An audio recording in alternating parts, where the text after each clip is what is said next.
Hello, welcome to the programme. I'm Lucy Gray. We start in Hawaii, where the governor is warning that the death toll is likely to rise still further following the wildfires on the island of Maui. 93 people are now known to have died as the inferno burnt most of the historic town of Lahaina to the ground.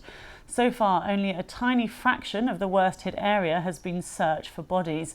More than 2,200 structures, homes and businesses have been damaged or destroyed. Recovery crews continue to comb through the charred ruins and hundreds of people remain unaccounted for. The wildfires are the worst to hit a state in America in over a century, and there is growing anger on Maui about the lack of warning about the fires and the response by officials to the thousands left without homes and in some cases adequate food and water. Sophie Long reports from the island. This is what remains of Lahaina. Cars abandoned as people ran and jumped into the sea to escape the flames. Homes and businesses reduced to charred remains. President Biden promised immediate help and said every available asset should be used to provide it. But days later, people here say it's not yet reaching those most in need. Just give the bag of ice away. And people like Felicia are desperately trying to get supplies into Lahaina themselves. I'm frustrated. People are hungry. We're all together.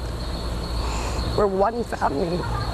We need to take care of each other. No one's feeding everyone. They're traumatized. They're upset. No one's giving hugs. Need mental help. What do you need from me?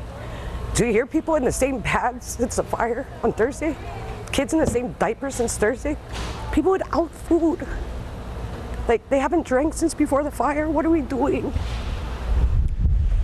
Hundreds of thousands flock to Maui's stunning coastline every year. And thousands of jobs here are dependent on tourism. But the jarring contrast between those holidaying and those hurting is difficult to bear, with so many still unaccounted for.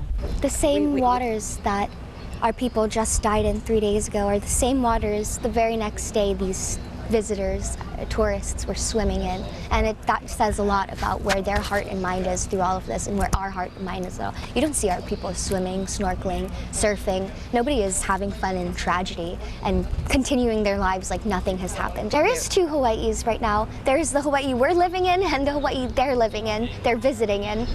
As search and recovery teams continue their difficult task of sifting through the remains, people queue for hours to get back to what were their homes.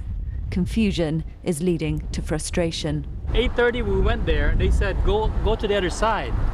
So we went to the other side and same thing, there's like a line and it's not even moving, so we came back here.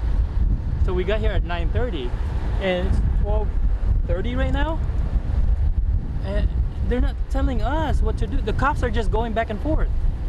But the authorities are asking for patience. We know we've got to go quick, but we got to do it right.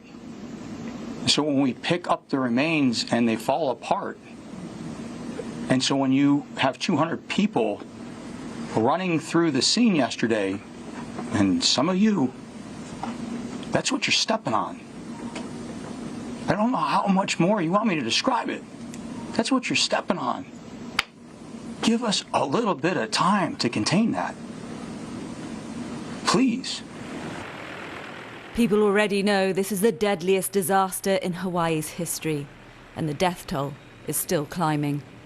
Sophie Long, BBC News, Maui.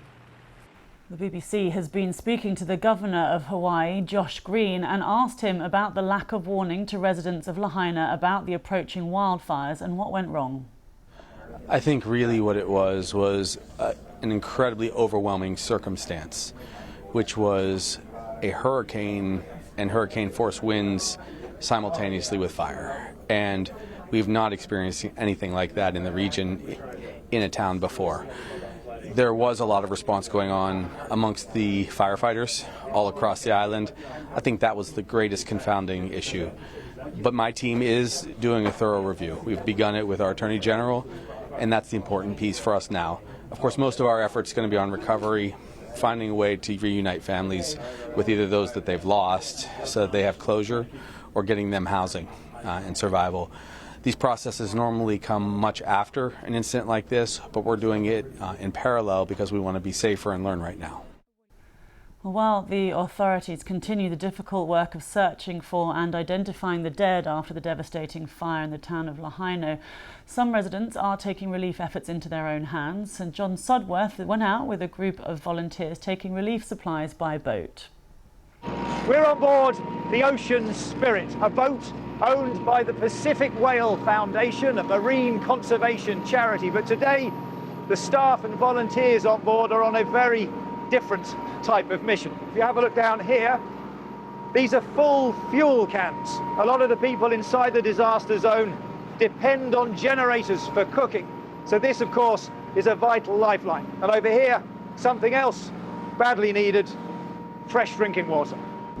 We can quite clearly see the town of Lahaina now, and what you can make out is the blackened landscape above the town where the grass was burning. And what happened with the hurricane blowing away off to the south, the pressure brought the wind over the top of the island, picking up speed on the way down the mountainside and then picking up sparks from that fire and bringing them directly into the town. It didn't stand a chance. As well as the devastated town of Lahaina, which is a short distance that way, there are communities like this one that weren't directly affected by the wildfire, but that have nonetheless been cut off without road access, without power, and without communication for days. So this is vital aid, and all of it delivered by volunteer effort. John Sodworth with that report.